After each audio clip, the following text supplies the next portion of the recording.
As the journey of one's existence progresses, one finds by deeper insight into the soul that the quest of life is, who am I? Why am I here? The animal has no power to analyze its condition and its environment. Only man has that rational capacity. As such, man is meant to use that power to improve himself and to get the most out of life. Superior intelligence was not given to the human being merely to be used to eat breakfast, lunch, and dinner, marry and beget children. It was given that man might understand the meaning of life and find soul freedom. Beyond all the books that are written, it is God's book of nature that remains the most difficult to understand. But the whole of creation, including the chapter of human existence, can be read when God becomes your teacher. India has shown the way to divine communion with Him through the right methods of meditation. God contact becomes possible when by meditation one has attained mastery over the restlessness of the mind. One cannot meditate with uncontrolled thoughts running in every direction. A mind that does not belong to you, a mind that is wholly occupied by the senses, can neither be offered to God nor received by Him. Wherever your heart is, there will your mind be also. If you can control your feelings and sensations, then you can put your mind on God.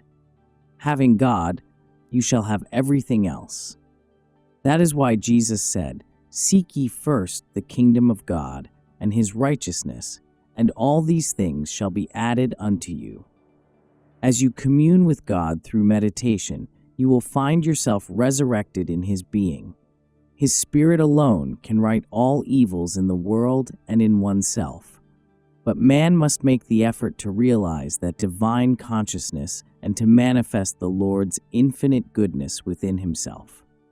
The earnestly striving devotee knows that virtue is more charming than vice, and that acting under the influence of good habits is more pleasant than acting under the deceptively benign influence of bad habits.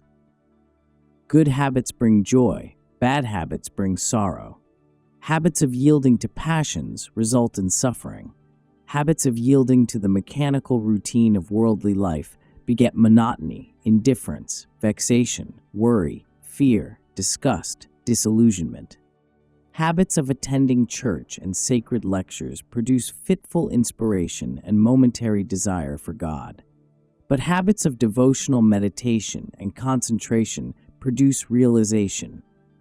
Meditation may seem to be one of the most difficult habits to form, for the beginner is subject to many delusive thoughts about getting speedy results.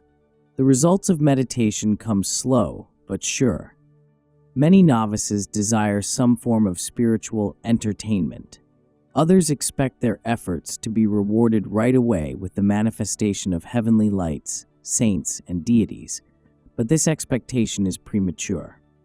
Real visions come by prolonged and steady spiritual advancement.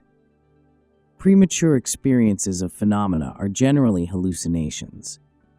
To avoid the intrusion of such false imagery from the subconscious mind, it is helpful during meditation to keep the eyes half open and fixed firmly at the point between the eyebrows, the seat of concentration and superconscious perception.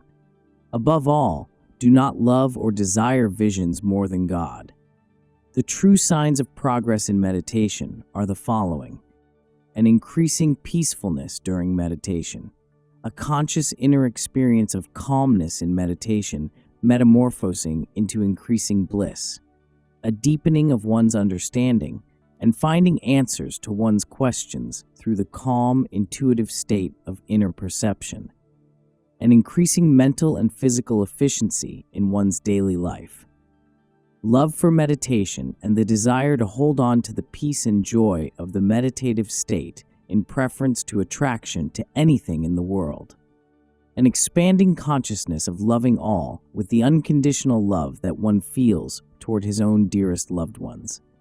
Actual contact with God and worshiping Him as ever-new bliss felt in meditation and in His omnipresent manifestations within and beyond all creation.